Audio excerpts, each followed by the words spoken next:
어물들이랑 다 죽이는 원자폭탄 있고 쏘는 거, 폭탄 터지는 거. 핵이란 무엇인가?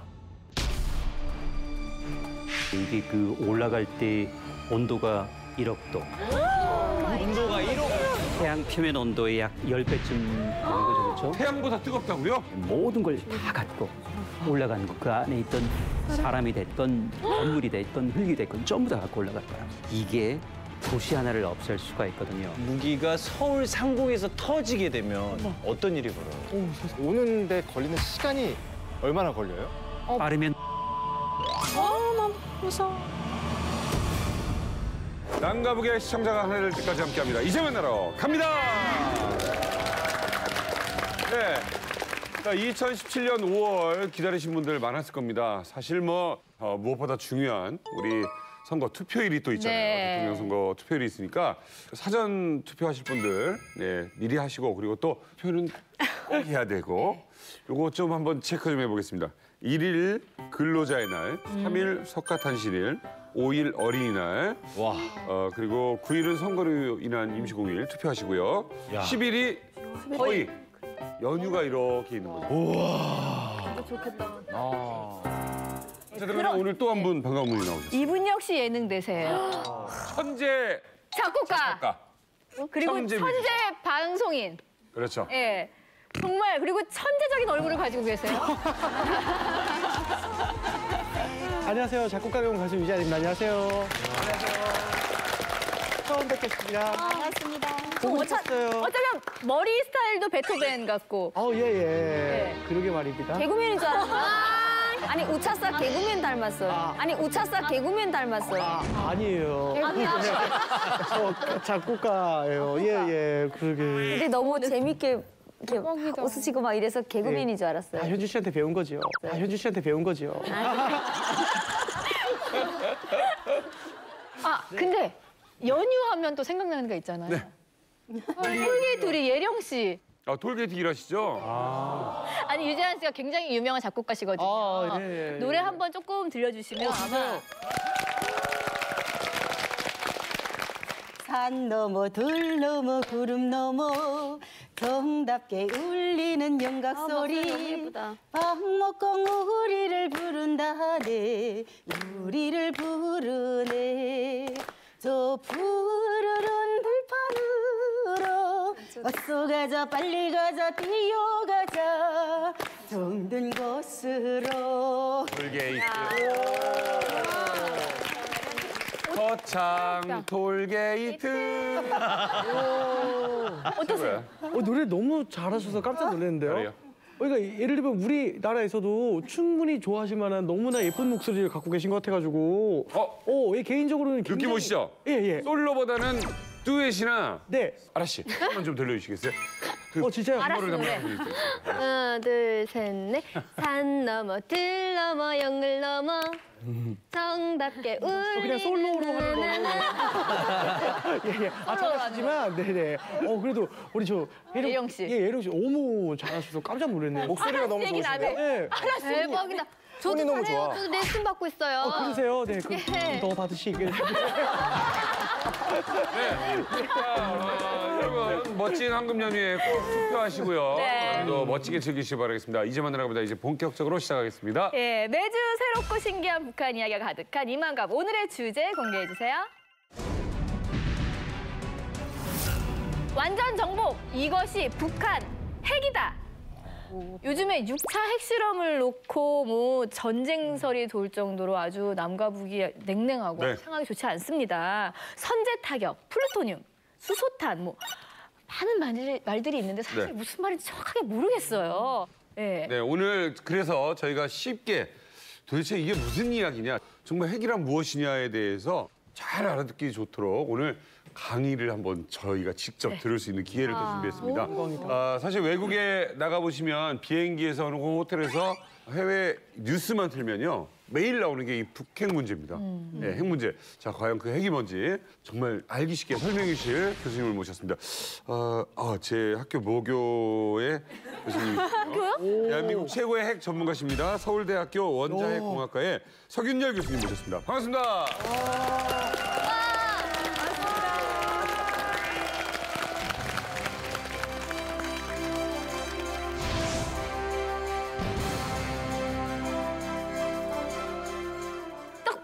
머리만 봬도 뭔가 약간 아인슈타인 느낌도 나고. 머리가 폭탄머리 아닌가요? 아, 어떻게 하셨어요? 그리고 성함도 핵 전문가 아니게 이름도 균열이세요. 그래서 너무 신기한 것 같아요. 그러니까요. 예. 뭔가 원자 핵공학과 맞아요. 말로만 들어도 뭔가 있을 것 같고 멋있는데 서울대학교 원자 핵공학과에서 뭘 배우는 곳인가요? 실제 네. 우리가 하는 거를 가져왔거든요. 네. 하나 그 우라늄도 있고, 네. 그리고 이제 실제로는 이제 그걸 가지고 뭐 폭탄을 만들 수도 있고, 아니면은 또 저기 우리 동력을 만들 수도 있고. 그러니까 이제 북한에서는 예를 들어서 이제 그 폭탄을 갖고 우리는 전력으로 갖고. 예. 그래서 이거를 어떻게 쓰느냐. 네. 그래서 술도 독주가 있잖아요. 네네. 마시면 그 다음날 가지고 가죠. 그런가 하면은 맥주는 기분 좋잖아요. 오랫동안. 그래서 이제 우리 서울대학교 사는 거는 맥주 정도 하는. 그래서 제가 또 맥주 하면은 또 일가견이 있습니다. 폭탄주. 어쨌든 중요한 이 핵이 북한처럼 잘못 쓰면은 이제 폭발을 할 것이고, 우리 남한처럼 그러네. 잘 쓰면은 지금 우리 전기의 3분의 1 정도는 거기서 오는 거죠. 아, 교수님 만나고 그러니까 그냥 서울대 갈 걸. 지금 얼마든 들어줄 수 있어요. 알 것이 같은 다 들어와요. 알 것이 같은 다 들어와요. 서울대 졸업하셨을 거 아닙니까? 그렇죠. 아 와이프가 왜냐면 그게 제일 쉬우니까 그 당시에는. 와 대박이다 진짜 완전 박사님. 그때는 제일 쉬웠어요. 멋있어요. 자, 교수님께서는 너무 공부 많이 하셔서 이만가 보실 시간이 있으신가요? 아, 그렇지 않고 많이 봤는데요. 저는 처음에 그 이만갑, 그러니까 이제 만나러 갑니다 아닙니까? 근데 이만갑이라고 왔어요. 그래서 아, 이 작가님 뭐 이렇게 많이 보내셨나? 한두 갑이면 되는데. 아, 이게 열고 보니까 근데 괜찮더라고요. 한두 갑 정도밖에 안 됐어요. 그래서 보니까 아, 거기 보니까 나도 그래서 이제 한 1만 보쯤 하자. 일단 만나 뵙고 보십시다 해서 1만 보 생각으로 왔어요. 근데 좋습니다. 이만갑이라는 건 처음 알았어요. 근데 그 당시 특히 그 지난 1월 달인가요? 예. 태공사님 여기 아마 오셨을 거예요. 예, 그때부터 인터뷰. 제가 여기를 이제 저기 학생들 앞에서 잘 안 보고 밤에만 슬쩍슬쩍 봤는데 이제는 어차피 이렇게 됐으니까 이제 낮에도 보려고 해요. 오늘요, 여러분 그동안 봤던 뉴스에서 보면 그냥 무작정 핵, 그냥 두려움의 대상인가 싶은가 하면 언젠가부터 우리가 핵 뭐 실험 어쩌고 뉴스 봐도 그냥 전 세계가 난리는데 우리는 그냥 또 했대? 뭐 이런 정도가 됐다고요. 근데 오늘 과연 그 핵이 뭐고, 과연 그 핵이 폭탄이 됐을 때 터지면 어떤 이 피해가 있고 충격이 있는지 오늘 자세히 알아보도록 하겠습니다. 완전 정복 이것이 북한 핵이다. 바로 첫 번째 주제를 만나보겠습니다. 화면 보여주세요. 조선의 첫 수소탄 시험 완전 성공. 조선노동당의 전략적 결심에 따라 교체 폐고 2016년 1월 6일 10시 주체 조선의 첫 수소탄 시험이 성공적으로 진행되었다.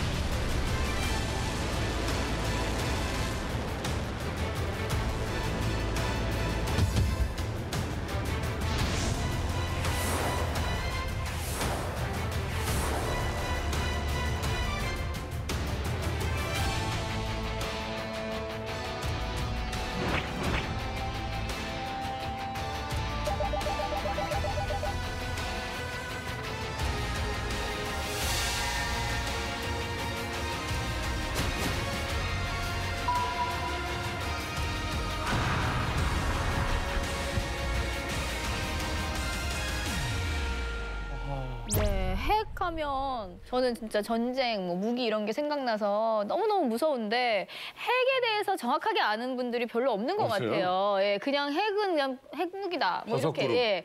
아라 씨는 핵이 뭐예요? 저는 그거를 쏘는 거, 폭탄 터지는 거 우리 이렇게만 이만갑 미모의 핵.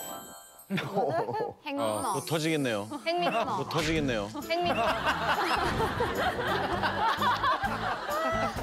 저는 핵이라면은 약간 뭐 이런 살아 움직이는 동물들이랑 다 죽이는 걸로 알고 있거든요. 되게 무서운 무기로 알고 있어요. 예. 우리도 지금 사실은 히로시마나 나가사키를 생각할 수밖에 없고 네, 거기에서 뭐 그 버섯 버섯돌이 그거 가득한 거 그거죠. 사실 네. 무슨 생각나세요?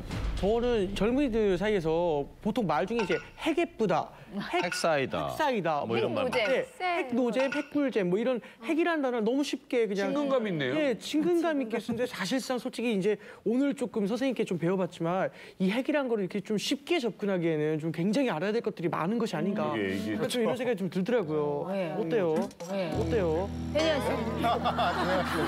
아, 저도 모르게. 원자폭탄 있고 수소폭탄이 있고 그 정도 우라늄 우라늄, 플루토늄. 다양한 네. 대답이지만 비슷한 생각들이에요. 그러게요. 석윤여 교수님, 정말 핵은 뭔가요? 글쎄 우리가 그 무시하다가는 정말 무시무시한 위력에 걸릴 수도 있는. 이제 우리 그 빅뱅이라고 하잖아요. 처음에 완전히 그 대폭발했을 때 그때는 수소밖에 없었어요.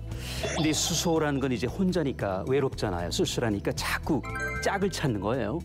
그런데 아직도 그 쓸쓸한 핵들이 많아요. 수소는 남아있는 아직 우주의 절반 이상이. 수소도 핵인 거예요? 맞아요. 가장 간단한 핵이죠. 그건 이제 우라늄이라고 하는 게 있거든요. 우라늄. 그러니까 그거는 이제 우리로 치면은 대가족. 가족이 많으면 이제 흩어지게 돼 있죠. 이제 분열을 하는 것이고. 그래서 이제 이런 그 우주의 원리라고 할 수도 있죠. 이제 그거를 잘하면은 우리처럼 전기가 되고 잘못하면은 폭탄이 되는 그런 게 된다는 것이죠. 야 이게 이것만 이용하면은 우라늄 1g 가지고 석탄 1000톤. 태울 수 있는 힘인가? 1000톤이면은 우리 그 보통 10톤 덤프 트럭 있잖아요. 이거 100대분이거든요. 1g은 보이지도 않은 가루예요. 이제 그걸 찾아낸 거라서 이걸 잘 써야지. 이게 잘못 써가지고 100만 분의 1초 동안에 상황 종료되면 폭탄이 되고. 사실 뭐 저희도 우라늄이라는 단어를 뭐 기사나 영화에서 많이 봤거든요. 근데 잘 몰라요. 이 생활 속에서 우라늄을 볼 수가 있나요, 저희도요? 그래서 이게 실제 우라늄이에요. 이거는 이제 실제고요. 대한민국에도 있고요. 북한에는 우리보다 한 10배쯤 더 많다고 해요. 그러니까 굉장히 많은 우라늄이 있는데 그럼 그 우라늄이 문제는- 핵이에요? 아니죠. 이거는 아직까지는 바위 덩어리잖아요. 그렇죠? 이거를 이제는 굉장히 잘게 갈아야 돼요. 그렇죠? 이제 가루가 되는 것이죠.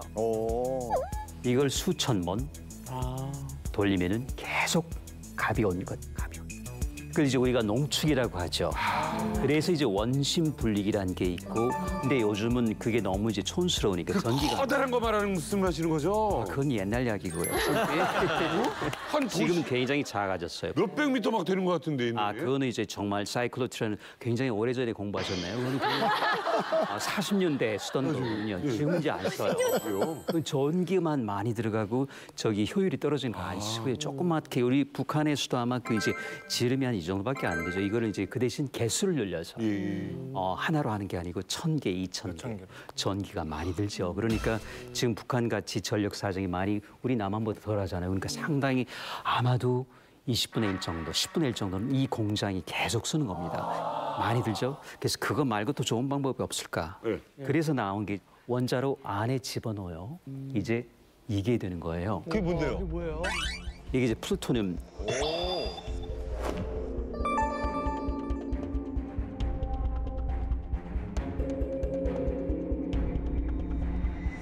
일단 이걸 진짜 들고 올 수 없는 게요. 도시 하나를 없앨 수가 있거든요. 서울 정도는 사라지나요? 아, 이 정도는 아니고요. 이거보다 좀 그 잠엄 정도 되면 우리 서울이 전부 그냥 증발을 해버리는 거죠. 네, 이거를 실제 가지고 다닐 수 없는 게 굉장히 비싸요.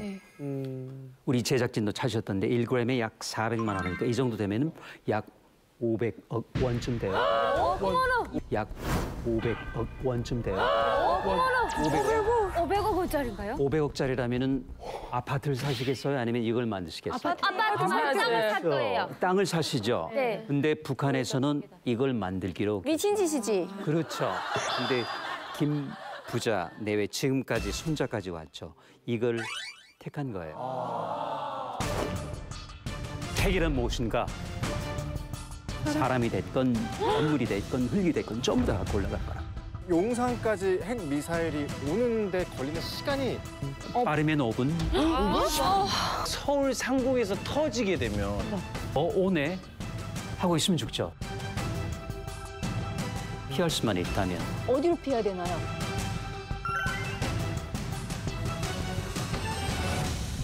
아니 우리 지금 너무 궁금한 게 많은데 그래서 우리 핵 전문가 서균열 교수님께서 핵이란 무엇인지 얼마나 위험한 것인지 특별한 강의로 준비하셨습니다. 그 어디서도 돈 주고도 들을 수 없는 우리 서균열 교수님의 인문 핵 강의 지금 시작합니다.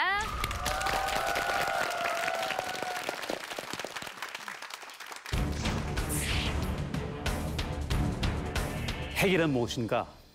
여기 그 제 머리처럼 이렇게 확 토르잖아요. 네. 버섯구름. 근데 이게 이제 어느 정도 어마어마하냐면 이게 그 올라갈 때 온도가 있겠죠? 얼마쯤 될 것 같아요? 1000도. 몇 천도? 아, 근데 조금 통이 작으시다. 이 정도 되면 일단은 5천만. 기본적으로 이제 정말 중심부로 가면은 1억도, 1억도. 온도가 1억.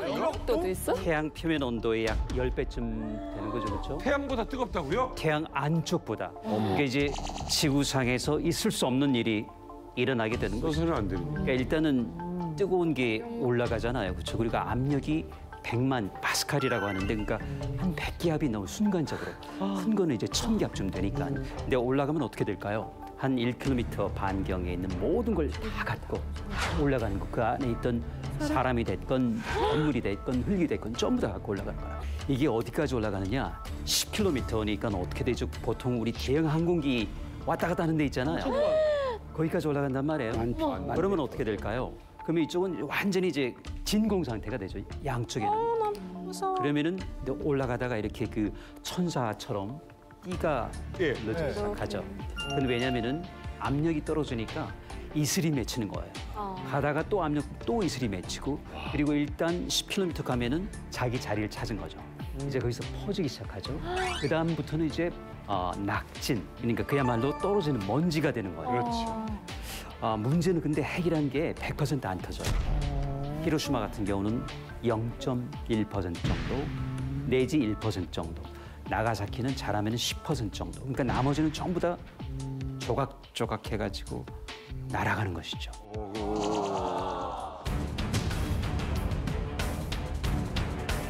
저분 없었으면 이분이 그 한국 이름을 갖고 있지 않은. 네. 있어요. 아인슈타인은 독일 말이잖아요. 원스톤, 영어로는. 그러니까 일석, 돌 하나. 아인슈타인 박사가 그 당시 대통령을 설득했죠. 루스벨트 대통령이죠. 독일도, 소련도, 일본도 낌새를 알아채고 이걸 만들려고 하니 우리가 세계 역사를 바로 잡으려면은 미국이 먼저 해야 되겠다. 근데 어떻게 보면 행운이 따랐죠. 일본은 글쎄요, 자금이 제일 딸렸고, 독일은 기술이 좀 딸렸고, 소련은 인력이 딸렸고, 근데 미국은 그나마 세계를 다 갖고 있었어요.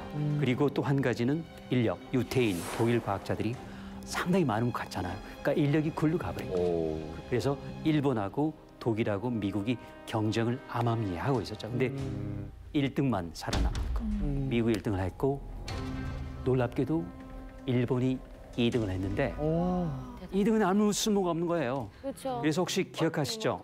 8월 6일 날 히로시마 맞았죠? 6일 날 히로시마 떨어지고 9일 날 나가사키 떨어지고.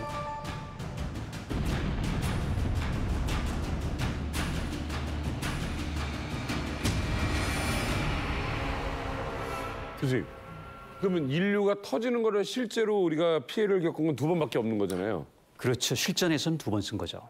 실험은요? 실험은 너무 많이 했어요. 2055번, 우리 북한까지 포함해서요. 그러니까 원래 2050번이었거든요. 5번이 늘었어요. 5번 했으니까요. 근데 문제는 성공한 게 2055번이에요. 그런데 분명히 절반 정도는 실패를 했을 거예요. 그러니까 4,000번 가까이 실험을 했다는 게 맞아요. 북한도 핵실험을? 몇 번 실패했는지는 모르죠. 왜 실패하면 우리가 잡을 수가 없으니까요.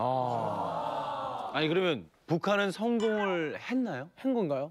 그게 좀 애매한데요. 방송에도 수소 폭탄을 성공적으로 터뜨렸다고 하는데 그거는 이제 입술로만 터뜨렸지 기술로만 터뜨린 건 아니죠. 왜냐면은 만약에 성공했다면 만탑산이 지금 있으면 안 되죠. 날아가 버려야 되거든요. 그러니까 아직은 이게 턱걸이란 말이에요. 그러니까 분명히 갖고 있는 것 같긴 한데 조금 부족해요. 그렇죠? 그러면 만약에 핵 무기가 서울 상공에서 터지게 되면 바닥이 아니라 상공에서 터지게 되면 어떤 일이 벌어져요? 오 세상에. 우리가 서울 상공에 핵폭탄이 떨어지면 어떻게 될 것인지 그걸 한번 알아보시죠.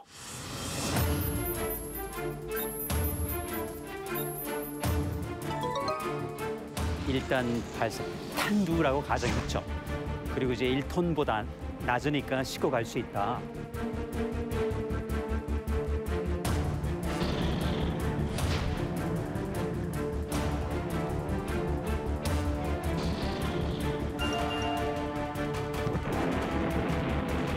그리고 이제 폭발했다고 가정했을 때 이제 버섯 구름도 있지만 옆에 이 띠가 있잖아요. 이게 이제 이슬이 생기는 거란 말이에요. 근데 이제 이거는 기본적으로 한 10,000톤쯤 되면 생기는 거예요. 이게 폭풍인데 시속으로 하면은 700km거든요. 그래서 1차는 아까 한 3km, 5km. 2차까지 가면은 이제 낙진이니까 10km. 이야. 이렇게 해서 사람이 다 죽느냐? 그렇지는 않고요. 오네 하고 있으면 죽죠. 근데 그게 아니고 미리 알고 일단은 기본적으로 피할 수만 있다면 어디로 피해요? 그냥 피해야죠. 어디로 밑으로. 제가 듣기로는 여의도 어디 전철역 나루터역도 예, 있는데 이제 거기가 거기는 참 좋은 게요. 물도 있고 모래도 있고 그렇잖아요. 콘크리트도 있고 참 좋아요. 왜냐면 물이라는 게 굉장히 좋은 방패 역할을 하거든요. 어떻게 하셨어요? 어디서 주워 들었습니다. 혼자 살라고 그걸. 아파트 지하 주차장은요? 괜찮아요. 그래서 건물이 무너져도 괜찮나요? 맞아요. 그런데 이제 문제는 공기가 유입될 것이고 그리고 화장실 문제가 생기기 시작하고 그리고 물이 없어요. 그래서 결국은 이 대비가 돼 있어야 되는데 그래서 이제 우리가 그 스위스처럼 전체 국민이 약 6주 정도 버틸 수 있는 비상 식량이 있어요. 미국도 이제는 그 시설이 있어요. 지하에 전부 다 그 한 달 이상 지을 수 있는, 멈출 수 있는. 어쨌든 뭐 우리가 지금 약간 설마 하는 마음들이 다 있고 지금 막 약간 걱정은 되면서도 좀 농담으로 이렇게 받기도 하고 지금 그러지만 이게 막상 터진다고 생각하면 뭐 안전한 곳이라는 건 서울에는 없다고 보면 되는 거겠죠. 없죠. 그래서 나온 게 이거는 쓰는 게 아니고 과시형이다. 체육관에는 가면 이 알통 남자를 하잖아. 과시형이죠. 알통 어디 쓰나요? 아니죠. 맞아요. 과시형. 이거는 갖고 있다. 그렇죠. 근데 이왕이면 좀 큰 걸 갖고 있으면 좋겠다. 그러니까 결국은 그 전에 이 일이 일어나지 않게. 그래서 이제 서로 억지를 하면 되거든요. 아까 영상에서 보니까 일단 미사일이 용산으로 떨어졌잖아요. 그렇죠. 제가 다음 달에 한남동으로 이사 갈 계획이 있는데 지금 이제 다시 한번 생각을 해볼게요. 근데 조심히 가십시오. 네네. 북한에서 용산까지 핵 미사일이 오는데 걸리는 시간이 얼마나 걸려요? 기가 막힌 질문이네요. 빠르면 5분? 아니 저기서 쏘는데 10분이면 온다고요? 당연하죠. 왜냐면은 음속이 20배니까 그냥 20배. 만약에 그러면 어마어마하게 오는 거죠. 북한이 정말 말도 안 되겠지만 만약에 쐈어요. 그럼 저희가 알 수가 있나요? 그때 이제 우리 정보 기술이 IT가 소위 이제 빛을 발하는 것이죠. 오늘 원자력 핵 폭탄에 대해서 사실 좀 어려운 부분인데 이렇게 사실 시청자 여러분들이나 우리가 이해하기 쉽게 설명을 해주셔서 너무 감사합니다. 끝으로 덧붙이고 싶은 말씀 있으십니까? 없습니다.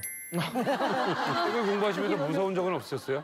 전혀 없었는데 아까 그 머리가 휘어지는 게 좀 무서웠는데 아닌가 같아요. 우리 정 박사님 보니까 그래서 그러면 별로 걱정한 적이 없었어요. 서울대학교 원자력공학과 서균열 교수님의 강연 감사합니다. 예, 서균열 교수님의 인문 핵 강의 정말 잘 들었습니다. 오늘 교수님 강의 들으니까 핵이 뭔지 그리고 얼마나 위험한 건지 그리고 평화가 얼마나 소중한 건지를 또 알게 되는 계기가 아니었나 싶습니다. 정말 있어서는 안 되는 일이죠. 사우스포 분들도 좀 충격이 큰 것 같은데 어떻게 들으셨어요? 아, 이건 절대 일어나서도 안 되고 저희는 솔직하게 생각도 안 해봤거든요. 맞아요. 근데 영상을 보면서 아, 정말 평화라는 게 되게 소중하구나. 그렇죠. 아까 질문하고 싶었는데 질문 못한 게 있는데요. 예, 예. 교수님은 어떻게 하실 건지 만약에 핵이 터진다 그러면 그 정답. 그러게. 피하실 건지 아니면은 그냥 내려놓고 가만히 계실 건지. 일단 전 그 연구실 자체가 안 가거든요. 네. 그래서 거기 계속 있을 겁니다. 행실머리 나쁘고 성미까지도 급한 쥐하고 고양이의 대결이라고 봐요. 어떻게나 자기를 억제하는 고양이를 이겨보겠다고 송곳니 2개를 딱 물었어요. 하나는 핵, 하나는 미사일. 쥐가 문다 한들 고양이는 이기겠어요? 그러면은 쥐는 죽을 거예요. 근데 고양이는 절름발이가 될 수가 있어요. 북미 간의 전쟁이 나더라도 미국이 북한을 완전 정복하기가 어려워요. 일촉즉발 위기 속 북한 내부 상황은 어떤지 이야기 나눠볼 또 한 분의 전문가 한 분을 모셨습니다. 김일성 정치대학을 졸업하시고 평양 방어사령부 정치장교로 계셨던 심주일 선생님 모셨습니다. 안녕하세요.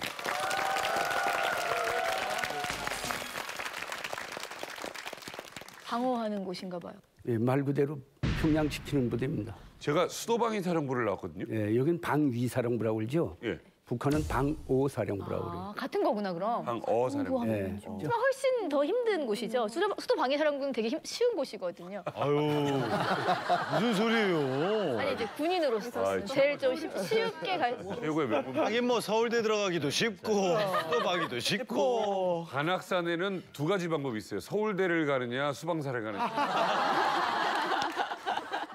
평양 방어사령부는 줄여서 뭐라고 안 합니까? 우린 수방사 이렇게 부르는데. 평방사 이렇게도 얘기를 하죠. 악수를 한번. 뭐 계급이 뭐였어요? 병장. 굉장히 높은 병장이었습니다. 그럼 보고 해야지 보고. 아이고 왜 이거? 반갑습니다. 아이고 반갑습니다. 내가 평방사 장교랑 악수를 하게 될 줄은. 방사랑 만났다. 이만감에서만 할 수 있지. 평양 방어사령부 정치장교십니다. 어떤 곳인지 좀 설명 좀 해주시죠. 예, 말 그대로 이제 평양을 이제 방어하는 부대인데 평양을 지킨다는 건 북한의 수뇌부를 지킨다는 겁니다. 만일 앞으로 전쟁이 나서 북한 수뇌부가 6.25 때처럼 후퇴를 해서 오도로 자강도로 올라간다면 평양 방어사령부는 그 수뇌부를 따라서 같이 가야 됩니다. 예, 이런 사명을 가지고 있어요. 네. 이해가 돼요? 네, 저는 이 정치 장교라는 얘기를 처음 듣거든요. 그럼 거기에서 정치 장교라는 직업은 뭐 무슨 일을 하는? 정보인가요? 정보? 이게 참 정치를 하나? 왜요? 비밀이. 예, 비밀이 아니고요. 북한의 그 노동당 규약에는 조선인민군의 성격이 규정되어 있어요. 그 성격이 뭔가 하면은 조선인민군은 조선노동당의 혁명적 무장력이다. 딱 이렇게 규정되어 있어요. 그러니까 북한의 육해공군 모든 군인들은 당의 군대예요. 정치 군대예요. 우리 국군처럼 나라의 군대, 국민의 군대가 아니라 거긴 노동당의 군대라니까요. 예. 그러니까 전쟁이 일어났을 때 사실상 인민군대라는 타이틀은 가지고 있지만 인민을 안 지켜도 돼. 예? 노동당을 지키고 김일성 패밀리를 지키고 수뇌부를 지키면 그 사명 수행하는 겁니다. 그러니까 노동당의 군대니까 육해공군을 당의 군대로 만들려니까 당의 영도가 실현돼야 되고 당의 영도 하에서 군인들이 움직이려니까 군대 안에 당일군이 필요한 거네. 그렇기 때문에 정치장교는 본질에 있어서 군대 안에 당일군인데 군복을 입혀서 육해공군에 파송했을 따름이에요. 이렇게 얘기를 하면 이해가 돼야 되고 이제 이렇게 얘기를 해도 이해 못하면 점도 가서 공부하세요.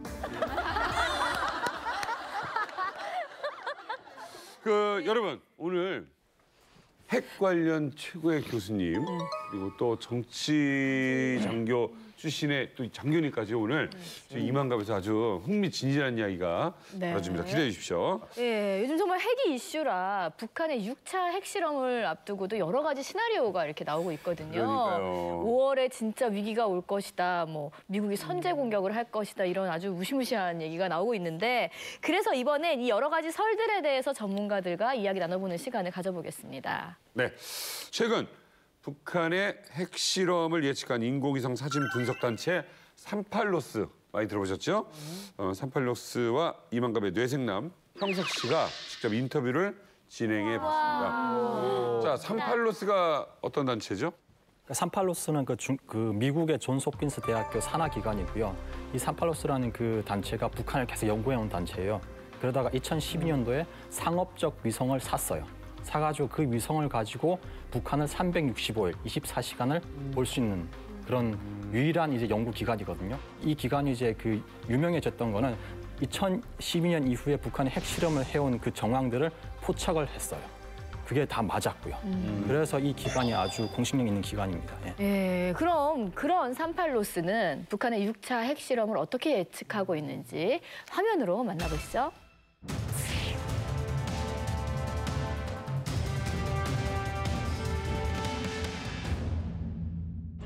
This facility is located in the northeast part of the country, north of the city of Kilchu and just north of the little town of Punggye-ri.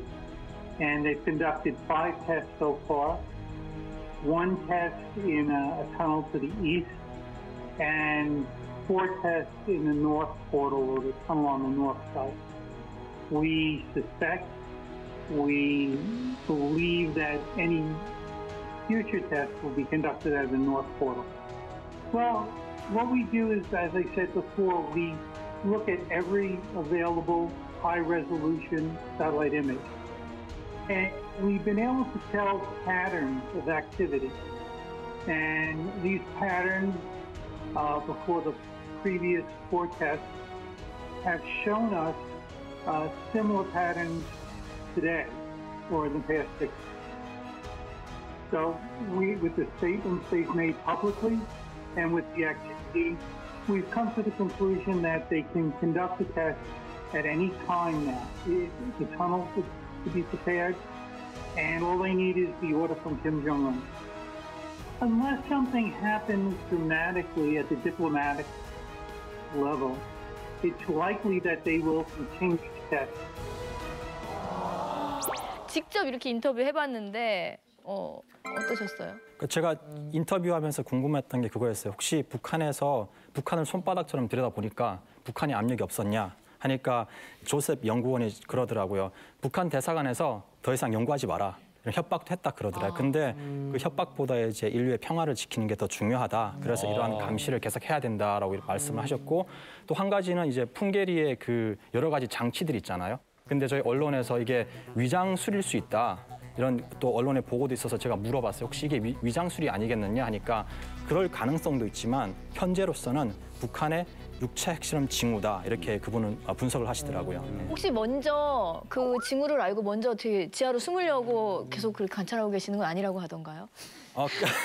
제가 그래서 또 궁금해서 물어봤어요. 혹시 북한이 장거리 미사일에 핵무기를 실어서 미국에 쐈을 때 어떤 가능성이 일어날 것 같냐 하니까 그분이 웃으시면서 그럴 가능성은 없다. 왜냐하면 북한의 아직 그 기술이 거기까지는 미치지 못했다 그러시더라고요. 그러니까 북한도 무슨 뭐 한 1000발 정도 가지고 있지 않은 다음에야 무슨 10발, 20발 가지고 미국과 전쟁하겠다는 거는 그건 말도 안 되는 일인 것 같고 아무튼 간에 여러 이렇게 페인트를 써요. 이렇게 일부러 뭐 배구를 하고 있는 신용을 하고 있기도 하고 뭐 그래서 2012년 12월에 인공위성에서 이렇게 보고 있는 걸 뻔히 그들이 알고 로켓을 세워놨다가 그거를 이제 천으로 덮습니다. 완전히 다 덮어놓고 그다음에 땅에다가 로켓 모양의 길쭉한 거를 이렇게 늘어나서 인공위성 보니까 뾰족한 건 잘 안 보이고 길쭉한 게 눕혀 있으니까 이 당분간은 안 쏘겠구나. 그래가지고 우리 군에서도 그 위성 정보를 믿고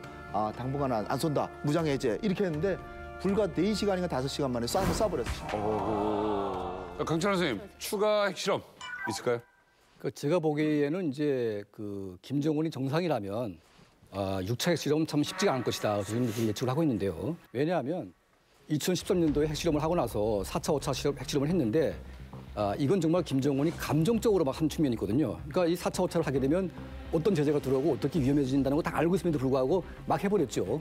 그 결과 지금 북한 내부가 정말 견디기 힘든 압력에 직면하고 있습니다. 그래서 과거에 김정일을 보게 되면요.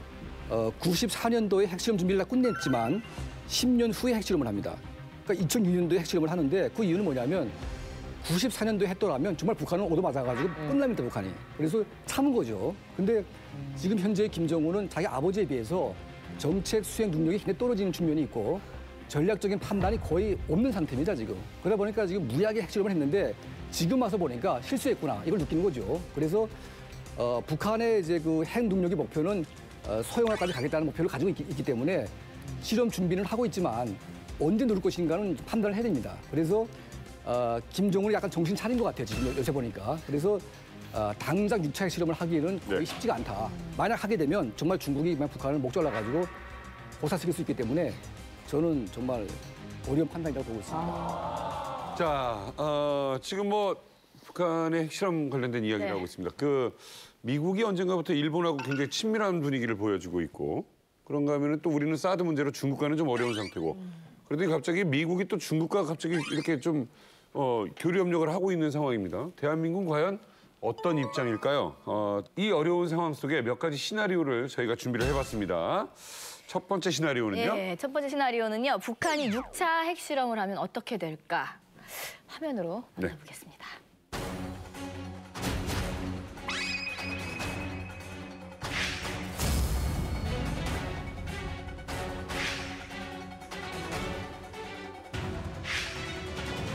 북한이 6차 핵실험을 한다면 트럼프는 김정은 참수작전을 할 것이다. 이거 강철한 대표님의 시나리오입니까? 그러니까 전면전하고 조금 다를 수가 있어요. 그러니까 이게 무슨 논리냐면 권력에 집중된 국가는 권력에 집중되어 있는 중심을 딱 때리게 되면 다 끝나게 돼 있어요. 하지만 이제 이라크 같은 나라, 그러니까 권력이 분산된 국가는 중심을 때려도 국가가 망하지 않습니다. 다 세력이 있기 때문에. 그러니까 북한은 지나치게 집중돼 있기 때문에 이 집중된 권력의 중심에 김정은을 딱 제거해내면 다 끝나는 겁니다. 아무것도 할 수가 없어요. 그래서 지금 미국의 첨단 무기가 뭐가 있냐면 이제 무인기가 있고 드론이 있습니다. 근데 이 무인기라는 것은 미국 본토에서 컴퓨터가 다 조정돼가지고 딱 때리게 돼 있어요. 그러니까 폭탄의 이런 그 강도를 다 조정해가지고 뭐 반경 뭐 500m 죽일지 뭐 1km 죽일지 다 계산해가지고 딱 때리게 되면 그냥 순간에 없어집니다. 그러니까 예고하고 하는 것이 아니라 김정은의 동선을 쭉 파악하고 있다가 이미 순간에 없애겠다는 겁니다. 권력이 정점화되어 있는 그 중심에 있는 김정은을 딱 없애버리게 되면 북한은 끝나는 겁니다. 그 뭐 참수 작전을 한다든지 뭐 이렇게 북한을 공습한다든지 이런 게 사실은 미국으로서는 굉장히 부담스러운 일이다. 왜냐하면은 이게 이제 20세기 벌써 100년 전부터 전쟁이라는 것 자체는 사실상 불법화해 버렸어요. 그런데 전쟁 중에 인정하는 게 자위권.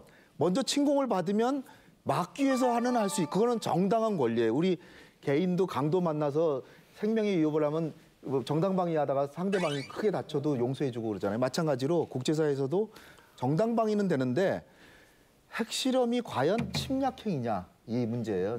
핵실험이란 거는 사람이 죽는 것도 아니고 자기네 무기 개발하는 거란 말이죠. 그러니까 핵실험을 한 거 가지고 이게 전문 용어로 캐수스 벨리라 그러는데 이게 전쟁 발동 사유가 되느냐?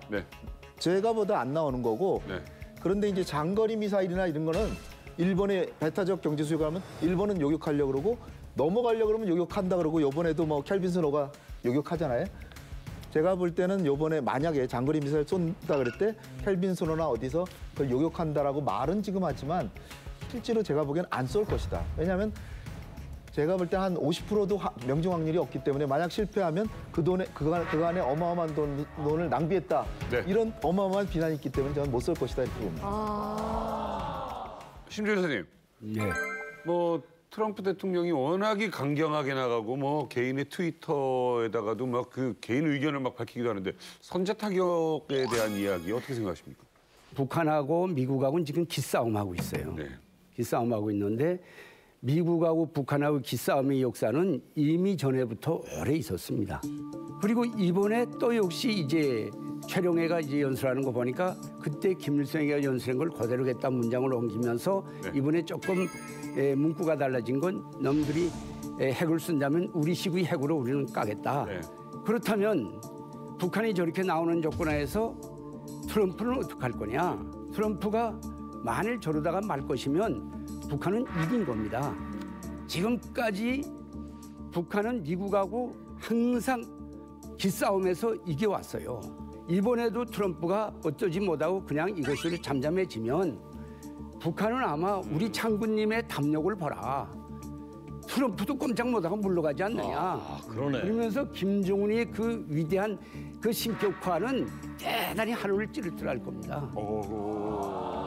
그러면 얘기를 듣다 보니까 만에 그런 일은 절대 없겠지만 미국이 만약에 선제 공격을 하면 북한군은 어떻게 그렇게 움직일 평상시 이제 지상포라든가 지상대 해상포라든가 이런 것들은 거의 다 이제 재래식물은 갱도 안에 다 들어가 있어요. 탱크도 다 들어가 있고.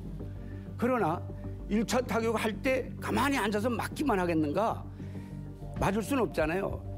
모든 유생력량과 전투기술기제가 대피할 건 다 대피해야 되겠지만 그래도 공중으로 오는 비행대라든가 뭐 이런 것들하고는 싸워야 되니까 대공포, 지상대, 공중미사일 이런 것들은 싸워야죠. 자, 홍인호 선생님. 북한은 왜 핵을 포기 못하는 걸까요? 1970년대 시점에는 남북한의 경제력이 비슷했고 북한의 군사력이 우리보다 훨씬 우세했습니다. 네. 근데 불과 20년 만에 1990년에 남한의 경제력이 북한의 11배가 되더니 1990년대 중반이 되면 거긴 그들은 고난행군으로 50만에서 100만이 굶어 죽고 경제력 격차는 26배 이렇게 돼요. 그러면은 현대전이라는 게 뭐예요? 경제전입니다. 경제전. 무기를 현대화하고 그리고 장비도 현대화하고 뭐 모든 거 보급도 잘해주고 그래야 전쟁이 되잖아요. 근데 김일성의 입장에서는 경제력이 이렇게 20대 1보다도 더 벌어지니까 도대체 어떻게 국가 안보를 해야 되냐. 그런 상황에서 김일성이가 고민한 건 핵밖에 없다 이렇게 생각한 겁니다. 왜냐? 핵무기 만드는데 2조 원 든단 말이에요. 2조 원. 2조 원의 핵 능력을 가져버렸어요. 미국도 지금 고민하잖아요. 북한 때문에. 근데 2조 원을 가지고 F-15를 사면 20대밖에 못 써요. F-15 북한에 20대 갖다 놓고 핵이 없다 그러면 아무것도 아니에요. 우리한테 상대도 안 돼. 대한민국 군대한테도 저는 진다고 봅니다. 근데 주한미군도 28,500명 있잖아요. 그러니까 김일성이나 김정일이나 이들이 생각하기에는 핵무기 개발하는 게 가장 합리적이다라고 생각을 한 겁니다.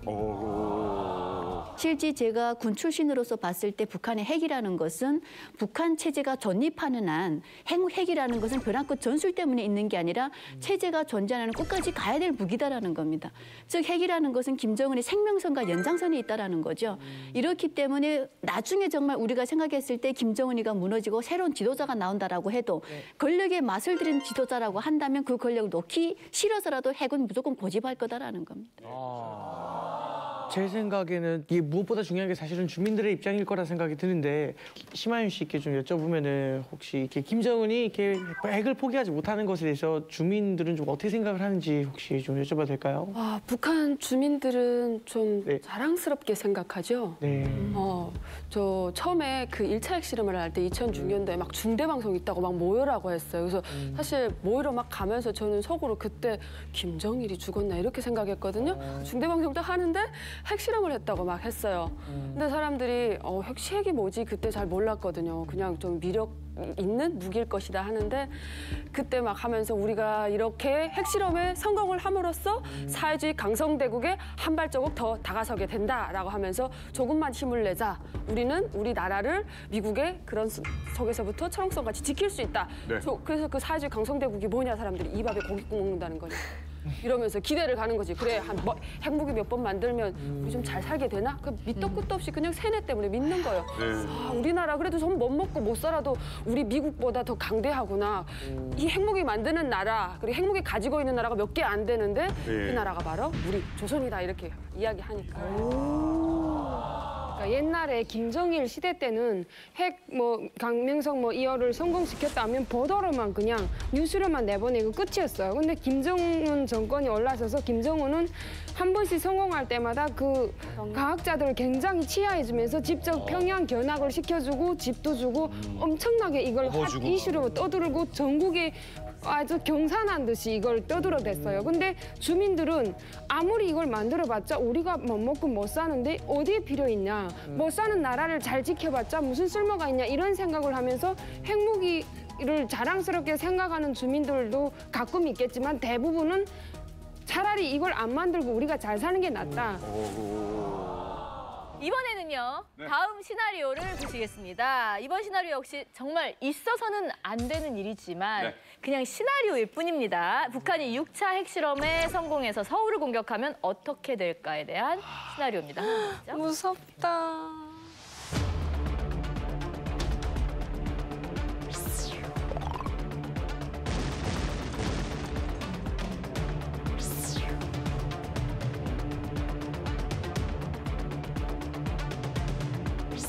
북한이 서울을 공격하면 제3차 세계대전 시발점은 한국이 될 것이다. 뭐 이런 얘기는 사실은 은근히들 많이 해요. 뭐 이제는 전쟁 나면 한반도에서 전쟁이 나면 이건 세계 전쟁 아니냐. 뭐 이런 얘기들을 중학생인 우리 딸 얘기해요. 어려워요. 자, 이 이야기를 한번 나눠보겠습니다. 서균열 교수님, 이거 어떤 시나리오일까요? 끔찍한 시나리오죠. 있어서는 안 되는 일이죠. 그렇죠. 근데 이제 어떻게 보면은 3차 세계 대전이랑 아까 그 미국이 시리아는 공격할 수 있고 아프간도 공격할 수 있죠. 근데 북한은 상황이 다르죠. 이 보복 공격이라는 게 있기 때문에 그래서 만약에 여기서 공격하는 거는 이제 그야말로 세계가 전부 그리고 물론 우리 지금 국내에 들어와 있는 사람들도 많지만 그 전에 지정학적으로 볼 때 이거 공격하는 거는 그야말로 이제 마지막 이 저기 요격 장소라고 보면 되죠. 대형 폭탄이죠. 그렇죠. 지금 현재 그 미소 옛날 소련이지만 이 저기 접경지대 그렇기 때문에 이거는 체제 간의 싸움이기 때문에 그리고 마지막에 남은 공산주의 아니겠습니까? 그리고 핵무기를 7,000기 그중에서 한 5,000기는 작동을 하고 있는 거고요. 이 중에 하나라도 잘못되지 않으리란 보장은 없죠. 그렇다면 이제는 이거는 3차 대전의 시발일 수도 있겠다. 그래서 이거는 우리가 생각하기는 싫지만은 분명히 오고 있는 것 같고 그게 경우에 따라서는 그 ICBM이라고 하는 그 대륙간 탄도 미사일이 가기 직전에 일어날 수도 있겠다. 그게 아마 2020년까지 우리가 만미를 갖고 있다.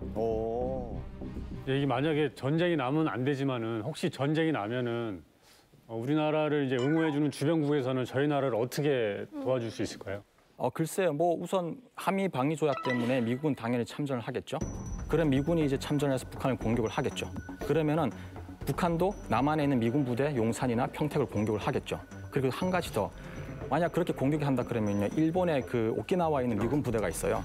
그 부대가 또 한국에 전쟁이 일어났을 때 미국의 병참 기지로 쓸 수가 있어요. 그렇게 했을 때 북한 같은 경우는 계산상 이 병참 기지가 제 활동을 못 하게끔 또 뭐 미사일을 쏘겠죠. 그럼 그렇게 했을 때 그 미사일이 일본 땅에 떨어지잖아요. 그러면은 일본인도 참여를 하겠죠. 국제관계 보면요, 모든 나라가 자기 이익에 베이스 해가지고 자기 이익에 기반을 해가지고 움직이거든요. 그렇게 했을 때 결국은 피해를 받는 거는 한국 국민들, 한국 국민이 고스란히 받는 거죠. 그러면 우리가 평화를 지키기 위해서는 어떻게 해야 될까요? 1차적으로는 북한이 이제 핵을 가진 것 같아요. 그러니까 북한의 핵미사일을 억제하는 대책을 반드시 가져야 되고 두 번째는 평상시에 철저한 국가안보태세를 갖춰서 북한이 이런 도발을 못하도록 억제해야 되는 게 있고요. 그다음에 중장기적으로는 결국은 북한이 두려운 건 핵이 있기 때문이니까 협상을 해가지고 핵을 없애야 돼요. 핵을 없애야 되는데 이게 이제 지금까지 10여 년 동안 안 됐는데 기본적으로 핵 협상이 안 된 것이 남북 관계가 완전히 단결이 되고 대화 채널조차가 없고 진짜로 전쟁 위험이 나도 전화 하나 걸 데가 없습니다. 그러니까 그리고 가능하다면 적절한 절차를 거쳐서 개성공단 같은 건 열고 그리고 트럼프 대통령한테도 우리가 북한하고도 대화하고 개성공단 같은 거 열 테니까 당신도 북한하고 대화를 해봐라라고 적극적인 의견을 하면서 그럼 조금 분위기가 좋아지잖아요. 그러면 북한이 핵을 포기할 수 있도록 협상을 주도해 나가는데 북한이 핵을 포기하는 거는 두 가지 시나리오밖에 없습니다. 하나는 중국이 100% 참여해서 북한의 대외교역의 90% 하는 중국이 무역을 단절할 정도의 압력을 가해서 진짜로 중국이 무역을 단절하면 북한은 포기할 수밖에 없어요. 그러나 그거를 지금 9년 동안 해봤습니다. 그러니까요. 근데 안 되잖아요. 안 되면 두 번째 방식밖에 없어요. 두 번째 방식은 뭐냐 결국 북한이 핵 없이도 살 수 있다는 자신감을 주는 거예요. 그게 뭐냐? 북한하고 평화공존한다는 자세를 갖고 북한이 핵을 포기하면 재래식 군사력만 남잖아요. 근데 미국은 핵무기가 5천 개나 있어요. 그러니까 북한은 핵이 없으니까 얼마나 두렵겠어요? 그리고 궁극적으로 한 말씀만 드리면 북한이 미국하고도 수교하고 일본하고도 수교하고 남북한도 교류협력하고 가만히 있어봐. 우리가 대대적으로 경제를 살려야 되는데 해외 투자가 안 들어온다. 핵이 있기 때문이 아니냐. 따라서 핵을 가지고 있는 게 굉장히 거추장스럽다. 핵을 포기하자. 우리가 포기하라고 안 해도 스스로 포기하게 만드는 게 최선책이라고 저는 봅니다. 이번에는 핵에 대한 탈북 민요들의 궁금증을 한번 속 시원히 풀어보려고 합니다. 첫 번째 궁금증이 뭔지 화면 보여주세요. 네, 북한은 또 어디서 나서 계속 핵실험을 하는지 과연 궁금합니다. 무슨 생각일 것 같아요? 한송이 씨의 대답. 아니, 참 웃기는 게 뭐 북한이 되게 뭐 경제적으로 세계적으로 지금 거리 막 당하고 정말 다 수출 자금을 끊었잖아요. 근데 이제 교수님께서 이야기하신 것처럼 막 무슨 뭐 500억 뭐 몇십 조 막 이렇게 들어가야 된다는데 그 돈이 과연 어디서 나와가지고 이런 핵을 만들 수 있는지 아니면 그 기술을 어떻게 만들었는지 이거 너무 궁금해요. 그러니까 이제 북한에서 이제 김정일하고 이제 김정은은 그 핵무기는 바로 나다 이렇게 생각을 하기 때문에 미사일 같은 경우에는 이제 군수공업부에서 이제 그 자금을 대기도 하는데 이 핵자금 같은 경우에는 이제 김정은 이제 개인 비자금 39호실을 이제 충당을 하고 있는데 이 39호실은 북한에서 금광, 그러니까 금 있죠. 그리고 이제 연아연, 석탄, 노른자를 다 가지고 있습니다. 그러니까 이런 걸 팔아서 이제 그 핵무기 자금을 마련했는데 요즘에 이제 그 중국이 이제 광물 자원을 다 이제 막아버렸습니다. 그래서 이걸 이제 뚫기 위해서 최근에 이제 해커 부대, 그러니까 121부대 국이라고 있는데 이 해커 부대를 동원해 가지고 이제 운행 털기도 이제 시작했고요. 그리고 이제 돈이 떨어지기 시작하니까 관광 사업을 또 이제 시작을 하고 있습니다. 그래서 북한의 이제 관광 이제 회사에서 어떤 광고를 했냐면 일본 이제 그 지점을 통해서 국방산에 오게 되면 이제 증강 그 게임 있죠, 포켓몬. 이것도 할 수 있다고 선전을 하고 있습니다. 그러니까 이제 관광에 지금 사활을 걸고 있고요. 마지막 하나 남은 게 뭐냐면 해외 근로자들을 대거 또 파견해가지고 노예노동을 시키는 겁니다. 이런 돈들을 쥐어짜가지고 이제 하고 싶어 하는데 아마 이제 국제사회가 어느 정도 쪼여가지고 할지 그걸 좀 지켜봐야 될 것 같습니다. 5차 핵실험까지 단행한 북한. 사실 6차를 할 것이냐 말 것이냐를 가지고 전 세계가 주목하고 있습니다. 자, 그동안 북한 당국은 핵실험에 얼마를 썼을까요? 이만가 프레임 이소연 씨가 준비했습니다.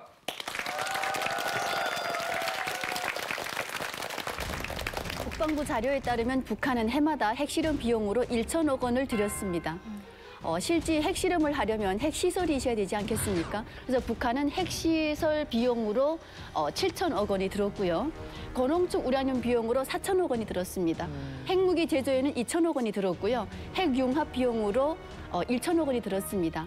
이 금액을 다 합하면 1조 5천억 원이 되는데요. 북한 주민에게 1년간 동안 식량을 공급할 수 있는 돈입니다. 상당히 우리가 봤을 때 적은 금액이라고 할 수 있는데 이 금액은 북한의 인건비가 전혀 없는 북한이라고 생각했을 때 절대로 적은 금액은 아니다라고 할 수 있습니다. 핵을 개발하는데도 어마어마한 돈이 들고 또 미사일도 마찬가지고 사실 이렇게 북한이 돈을 계속 모으려면 사실 북한 주민들이 가장 힘들어지는 거 아닙니까? 북한에 있을 때 이제 저희는 이제 핵 때문에 이제 그 핵을 써가지고 이제 뉴스가 나와요. 그러면 되게 그 핵에 대한 개념은 없는데 사람들이 이제 막 이제 뉴스를 하면은 경제적으로 또 봉쇄도 당하고 그리고 이제 그 국경연선에서 이제 밀수도 다 차단이 돼요. 이러니까 이제 사람들이 되게 이제 위험 많이 느끼거든요. 이제 경제 때문에. 그래가지고 우리 그 동네 주민이 저 핵을 쏴서 핵인데다가 쌀을 좀 이렇게 엮고서 이렇게 써면은 주민들이 먹을 수 있지 않을까 이 말을 해가지고 다 잡혀갔어요. 잡혔는데 정말. 여러분들이 모은 고철 있잖아요. 그거 당에다 바치면 그런 거 가지고 다 그냥 이런 거 준비하고 그랬나 봐.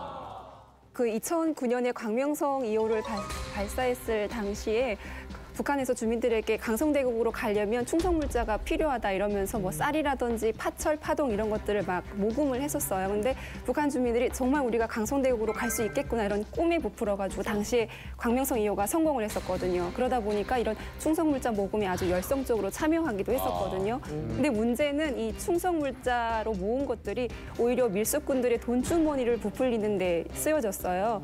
그 북한에서 일명 딸보라고도 부르고 적동이라고도 부르는 이 빨간 동이 있는데 이게 그 충성물자 모금으로 많이 모여졌거든요. 네. 근데 수매소에 모인 이 적동을 밀수꾼들이 사가지고 중국에 대파는 식으로 오히려 자신들이 그 수익을 네. 얻었죠. 자, 아무튼 북한이 요즘 뭐 이렇게 하는 거 쭉 지켜보니까 막 진짜 싸우고 싶어 죽겠나 봐요. 막 이렇게 미국이랑 막 붙으면 당장 이길 것 같고.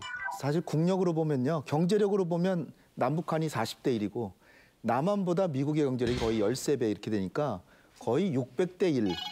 600분의 경제력으로는 미국이 600분의 1밖에 안 되고 핵무기로 봐도 미국은 5,000개 이상 각종 투발 수단 그러니까 장거리 미사일부터 단거리 미사일 뭐 또 폭격기 잠수함 발사 네. 미사일 뭐 엄청나게 강한 것들이 많으니까 김정은이 생각은 미국하고만 사이좋게 지내면 난 살 수 있다. 네. 왜냐하면 대한민국은 방사정프로만 써도 서울이 1시간에 10,000발 이상이 날라와요.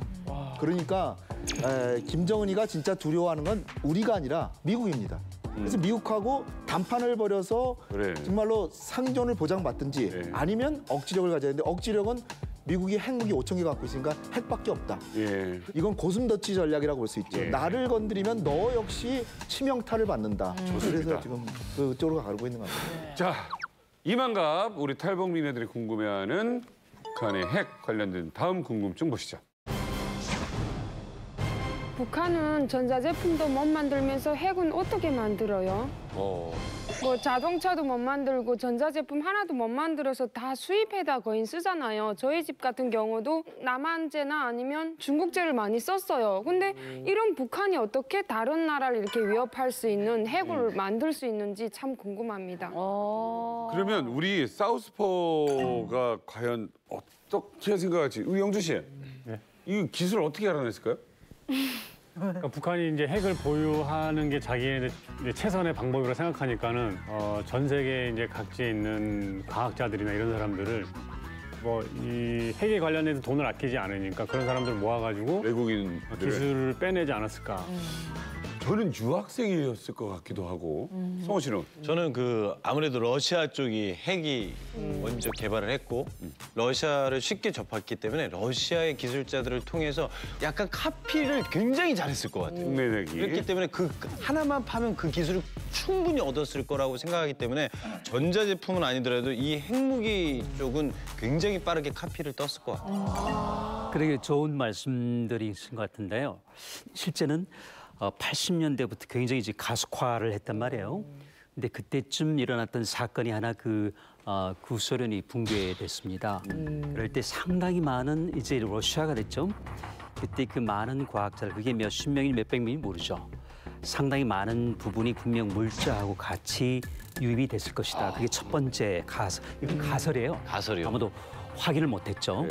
그리고 두 번째로는 이제 파키스탄하고 연루설. 왜냐면은 파키스탄하고 사실은 거의 비슷한 시대에 출발했어요. 근데 파키스탄 한 발 일찍 나갔죠.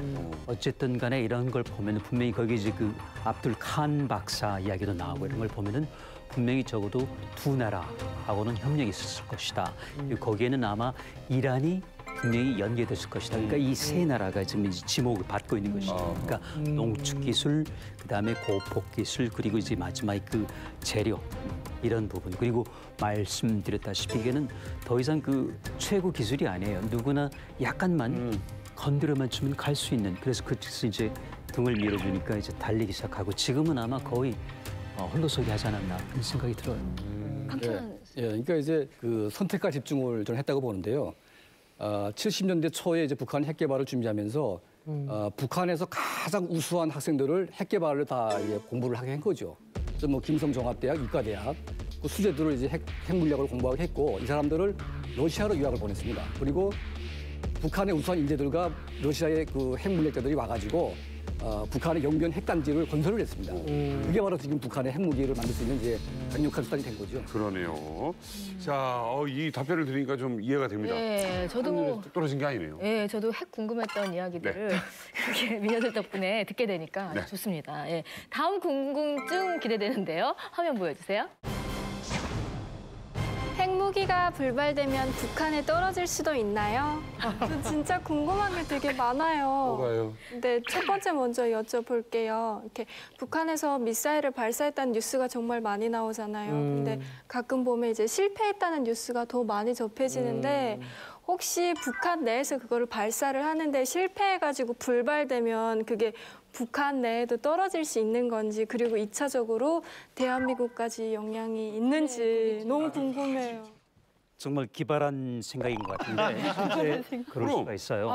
왜냐하면은 핵폭발이 실패한 것처럼 미사일도 실패하잖아요. 그리고 그렇다면 이것도 아마도 지금 정도 기술 수준이라면 그리고 경우에 따라서는 가다가 이제 포물선 그리면서 어딘가 북한, 그러니까 휴전선 이 북에서 떨어지겠죠. 그게 얼마큼 가까운 건지. 근데 거기는 다행히 기본적으로 전자장치라는 게 있으니까 우리 보통 잠금 해제란 거 있잖아요. 우리 그 무선 전화도요. 전부 잠금 장치가 돼 있어요. 그래서 그게 이제 작동을 한다.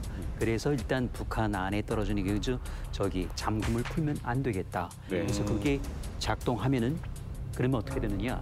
물론 이제 기본적으로 몇백 미터가 아니고 뭐 10km 또는 수백 킬로미터 갔다가 떨어지니까 그 충격만 갖고도 대단한데 그러면 일단은 핵폭발은 없을 거예요. 왜냐면 잠겨져 있으니까. 그 대신 그 플루토늄이나 뭐 이런 것들이 그냥 이제 방사성 물질들이 독극물들이 그야말로 저기 재래식 폭발이 터지겠죠. 근데 그게 전자장치가 조금 어눌해가지고 옛날 거라서 실패하겠죠. 그러면은 이게 그냥 잠기지 않고 그냥 풀려버리는 거죠. 그러면 이제 그야말로 북한 내에 그러니까 하늘 보고 침 뱉는 그런 격이 되는 것이고 근데 그렇게 되면은 우리 남한도 안전하지는 않은 게 아까 이야기 드렸다시피 일단은 낙진이라는 게 거대하게 생길 거예요. 이게 그렇다면 이게 편서풍이니까 동해상에서 터지지 않았다면은 당연히 휴전선 쪽으로 해가지고 강원도 쪽으로 해가지고 그 다음에 동해 일본까지 건너가는 그런 가능성이 있다. 맞아요. 근데 그것도 아니고 이것도 아니고 그냥 불발로 끝난다. 그럴 수도 있겠죠. 그럼 그야말로 이제 고철만 떨어지는 거니까 그거는 그렇게 우리가 걱정할 게 하나도 없죠. 지나가다 누가 맞을 수는 있겠네요, 그 고철을. 네, 이번에는요, 북한 이슈의 뒷이야기를 파헤쳐보는 북한 전문가들의 뒷방 토크 북적북적 함께 보시겠습니다. 그 어디에서도 들을 수 없었던 1급 정보. 북한 뉴스 뒷이야기들을 파헤칩니다. 북한 전문가들의 뒷방 토크 북적북적. 예, 북한 전문가들의 깊이 있는 시각으로요. 북한의 이슈의 뒷이야기를 나눠보는 이만갑의 이야심창 코너 북적북적. 오늘도 어디로 튈지 모르는 북한을 손에 놓고요. 이야기를 나눠주실 세 분의 전문가 모셨습니다.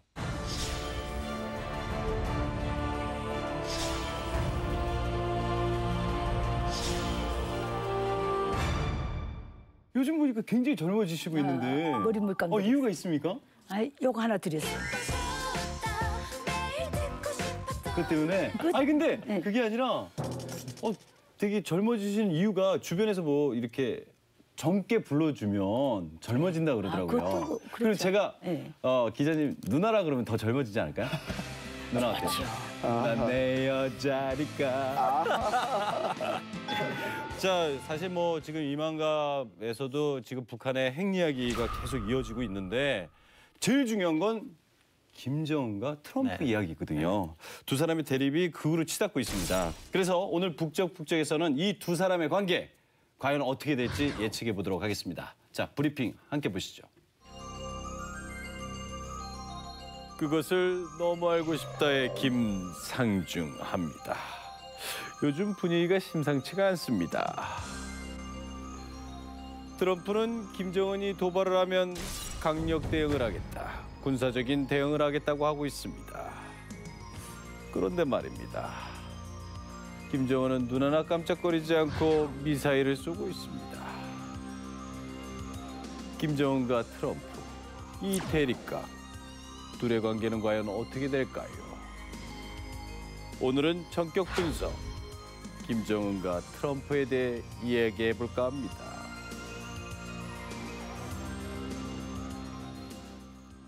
아, 정말 어떻게 될지 몰라요. 둘의 기싸움. 근데 김길성 기자님은 이 둘의 기싸움을 보면서 비유하자면 어떤 관계인 것 같습니까? 저는 행실머리 나쁘고 성미까지도 급한 쥐하고 네네.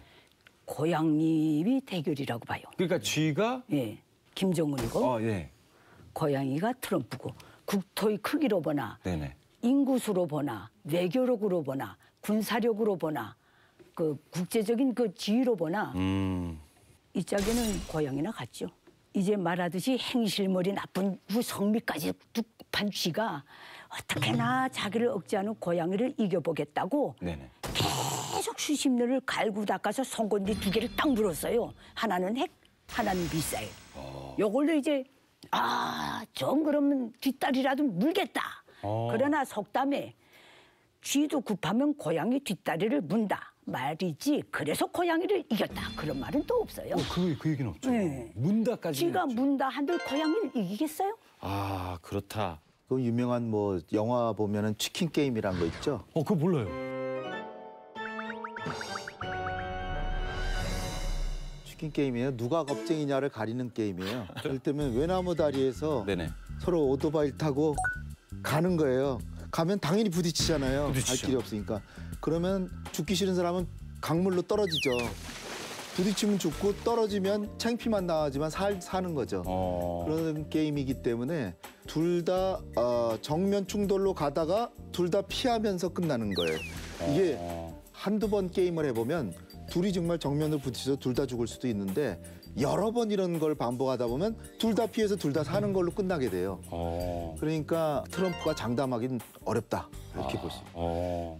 저는 미국이 북한을 떠보는 것 같아요. 그래서 제가 봤을 때는 트럼프는 만약 이렇게 반응을 했을 때 북한 한번 실험을 해보고 그리고 각 나라들의 반응을 보고 앞으로 나중에 이해관계가 얽힌 나라들이 앉았을 때 북한에 무엇을 주고 무엇을 받을지 계산을 하고 있다고 저는 그렇게 봅니다. 그래서 저는 결국은 트럼프가 이제 선제 공격, 뭐 참수 작전을 이야기하지만 테이블로 이 북한하고 미국이 모일 거다. 저는 그렇게 봅니다. 예. 자, 이제 세 분의 이야기를 들어보니까 어쨌든 둘의 기싸움이 일어나고 있는 거거든요.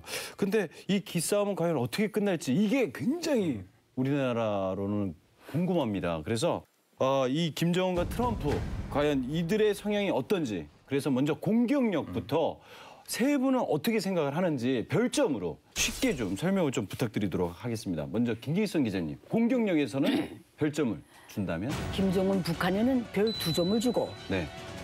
미국 정부에는 별 5점을 주고 싶어요. 왜요? 왜냐하면 김정은이가 가지고 있는 별 2개가 이게 다 좀 불안불안한 거예요.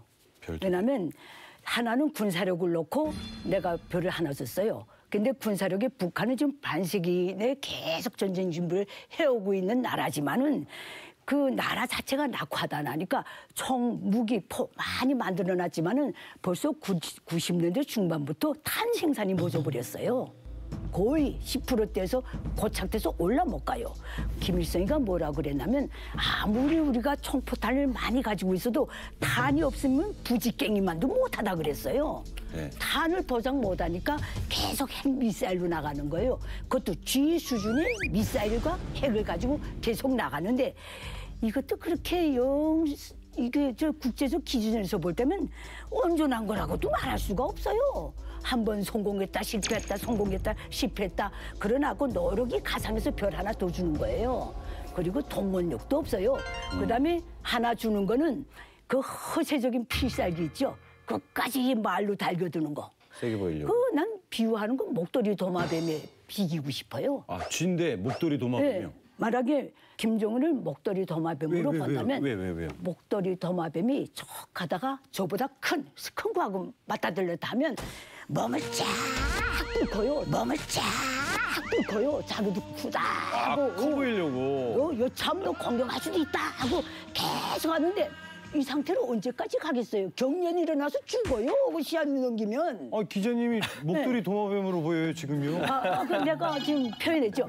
김정은이는 호세를 가지고 계속 떠드는데 이것도 시한부가 분명히 있는 거예요. 네. 한계가 있다는 얘기죠. 그죠. 끝까지 떠들 수는 없잖아요. 그 말 계속 하다 진짜 맞아요. 그렇게 떠들다가. 그러나 트럼프는 그게 아니에요. 첫째, 북한 핵 문제를 다루는 데서 20년 동안 전대 대통령들이 그 핵을 포기 못 시키다 나니까 제약이 없어졌어요. 미 의회에서도. 그렇기 때문에 거기서 우선 국내적인 명분을 가졌어요. 이 모든 걸 놓고 볼 때 군사적 동원력은 더 말할 것도 없고 그래서 공격력을 그렇게 높이 쓴 거예요. 첫 번째 저는 이제 김정은에게는 별을 2점을 주고 싶고요. 그리고 트럼프에게는 4점을 주고 싶어요. 제가 김정은한테 2점을 주는 거는 만약 북한이 핵을 개발을 해서 미국 본토에 날려서 미국인에게 피해를 입혔다 그러면 5점을 줄 수가 있어요. 근데 북한은 아직까지 그럴 만한 미사일, 그럴 만한 핵을 개발을 못했어요. 그러면 북한의 선택은요, 한국에 있는 미군 부대일 거예요. 그렇게 했을 때 충분히 이제 북한의 공격에 의해서 미군도 피해를 볼 거예요. 아까 이제 기자 선생님께서 이제 말씀하셨는데 쥐가 이제 고양이 다리를 물잖아요. 그러면은 쥐는 죽을 거예요. 근데 고양이는 절름발이가 될 수가 있어요. 어쨌든 피해를 입는다. 네. 그리고 이제 제가 트럼프한테 이제 4개를 줬던 이유는 그러니까 5개에서 하나를 빼셨어요? 예, 왜 4개를 줬냐면요. 왜냐면은 만약 미국의 그 피해가 군인들이 하나도 안 죽고 북한을 공격을 해가지고 북한의 그 김정은을 쓸어버린다, 없애버린다. 그렇게 했을 때는 이제 5점을 줄 수가 있겠죠. 근데 미국도 북한을 공격하면서 피해를 분명히 볼 거예요. 그렇게 했을 때 그렇기 때문에 저는 1점을 빼서 4점을 주고 싶습니다. 네. 김정은이는 한 3개, 트럼프는 4개 정도 될 것 같습니다. 제가 김정은을 상대적으로 이제 두 분보다 좀 높게 줬다고 하면은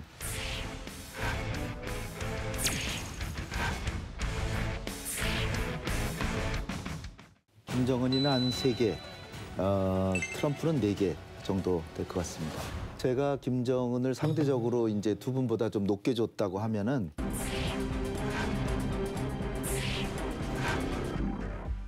절대적인 비교를 하는 게 아니라 상대적으로 각자의 목표 달성도를 생각해 볼 때 김정은이는 핵무기 한 발로도 서울에 뭐 40만 명 이상을 살상할 수 있고 거기다 화생방 무기 5천 톤에다가 설사 남북 간의 전쟁이 난다든지 북미 간의 전쟁이 나더라도 미국이 북한을 완전 정복하기가 어려워요. 왜냐하면 북한을 만약 미국이 공격을 하려고 그러면 땅굴도 수도 없이 많고 6.25 때도 봤듯이 완승하기가 쉽지가 않아요. 그러니까 김정은이가 사생결단의 각오로 버틴다면 트럼프는 자기 목적을 100% 달성하기 매우 어려운 상황이에요. 근데 김정은이는 자기가 권력을 유지하겠다라는 정도의 목표만 갖고 있다면 달성도가 높기 때문에 최소한 5개 중에 3개는 줘야 된다 이렇게 봅니다. 얘기를 들어보니까 약간 일리는 있어요. 저는 이 문제에 대해서 생각이 좀 달라요. 김정은이는 군사력이 또 약해요. 군사력은 무기만이 움직이는 게 아니에요. 유생 역량이 준비돼야 돼요. 북한요. 오랫동안 식량 나누고 군인들을 잘못 먹여놔서 군인들이 정말 약해요. 그 체력들이. 지금 김기성 기자님의 얘기를 들어보니까 쥐인데 이 목도리 도마뱀. 목도리를 표현 자체가 호세를 부리느라고. 확실히 알 것 같거든요. 저는 어떤 동물 같아요? 스컹크 같아요. 스컹크 같아요. 제가 무슨 냄새를 풍겼다고요? 냄새를 염두에 두고. 왜요? 냄새는 스컹크한테는 냄새는 강력한 무기예요. 네. 근데 스컹크가 생긴 것도 귀엽지만은 스컹크 동물농장 보세요. 사자가 지나가도 그 앞으로 당당하게 가는 게 스컹크예요. 맞죠? 이야. 제약을 안 받아요. 그래서 난 스컹크를 존경해요.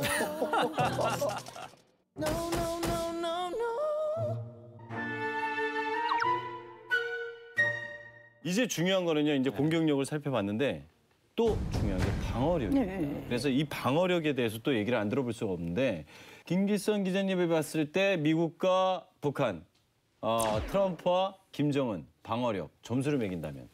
방어력으로 놓고 볼 때 김정은은 1점이고 트럼프는 5점을 주고 싶어요. 일단은 김정은한테 1점을 준 거는 그 핵 미사일 때문에 준 거예요. 이 핵미사일도 일 점 주기가 아까워요. 선진국이 그 미사일 개발, 핵 개발 수준에 비하면 이건 간탕밭에서 뭉개는 수준이에요. 핵을 갖고 있는 나라 중에서. 네. 제가 트럼프의 방어력을 별 5개, 5개를 다 준 원인이 북한의 공격력으로는 미국의 방어력을 뚫을 수가 없어요.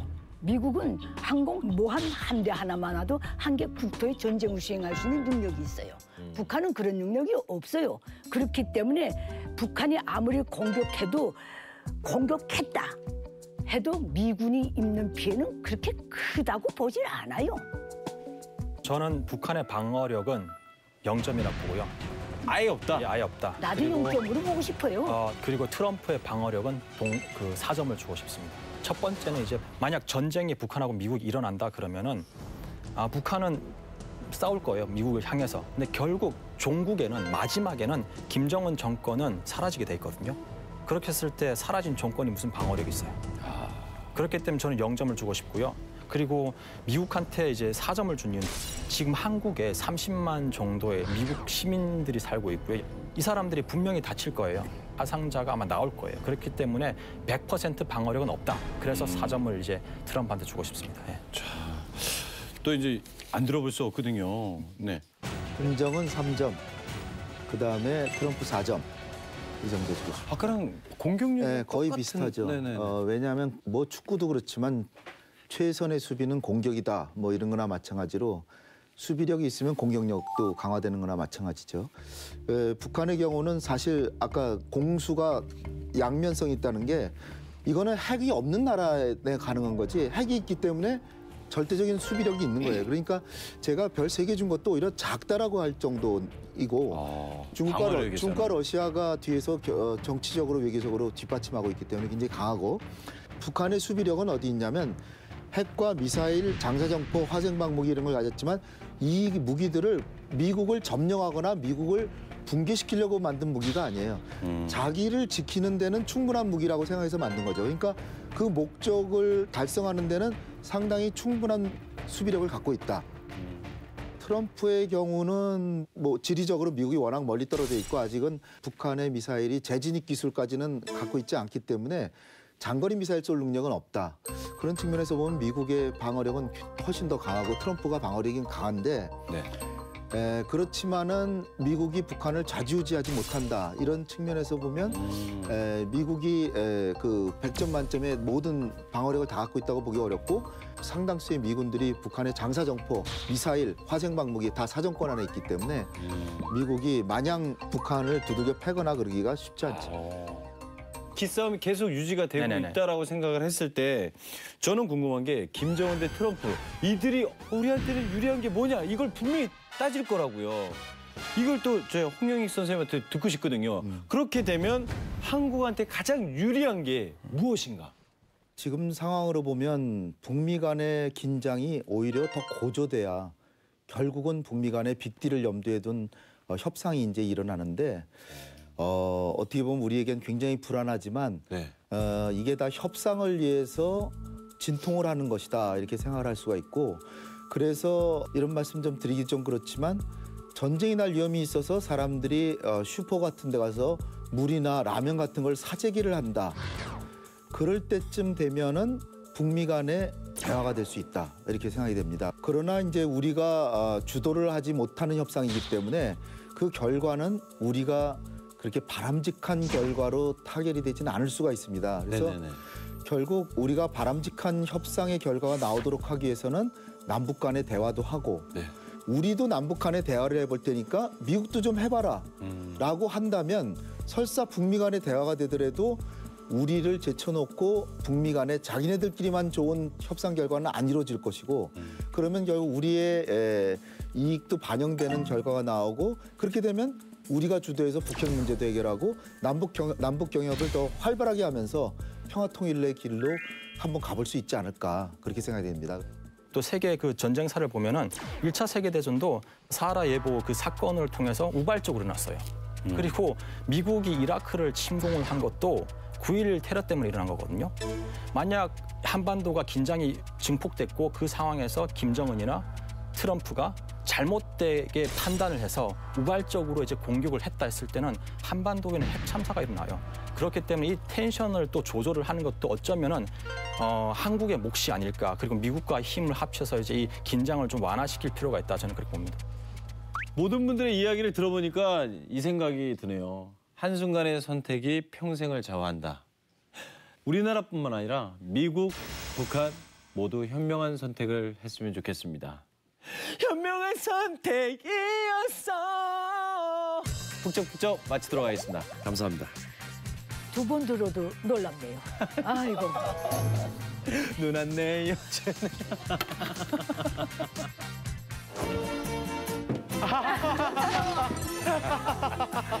귀여워. 귀엽다.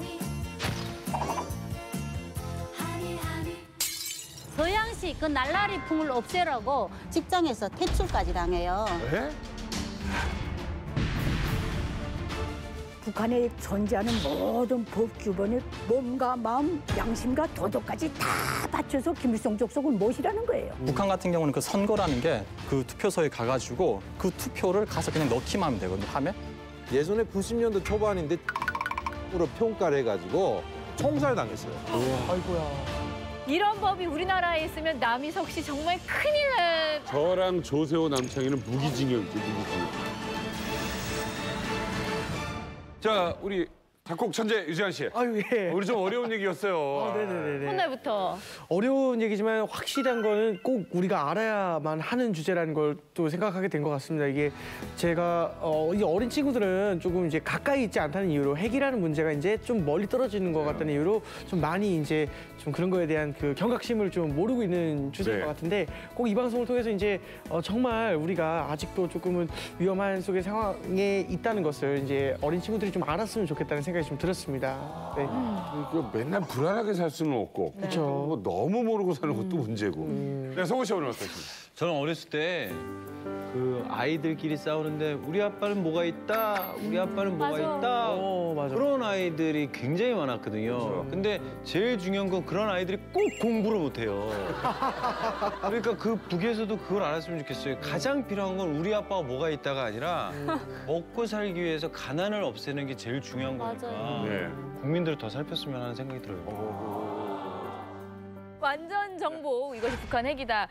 저는 이런 생각이 들었어요. 기본적으로 산수를 모르면 수학을 공부할 수 없잖아요. 오늘 핵의 아주 기본을 먼저 들은 것 같아서 오늘 유익한 시간이 아니었나 생각합니다. 네, 정말 뭐 이 투표도 열심히 하고 그리고 또 이 좀 북에 대해서 좀 아는 노력이 필요하다라는 생각을 했습니다. 학교에서 친구랑 싸우면 선생님이 억지로 불러가지고 니네 악수해 하면서 화해를 시키거든요. 근데 이게 형제가 싸웠는데 집안에서 해결을 못하고 옆집, 이웃집 사람들이 말 안 듣는 내 동생만 불러서 지금 이걸 해결하려고 그런다니까 좀 기가 막히구나라는 생각이 듭니다. 이제 만나러 갑니다. 다음 시간에 뵙겠습니다.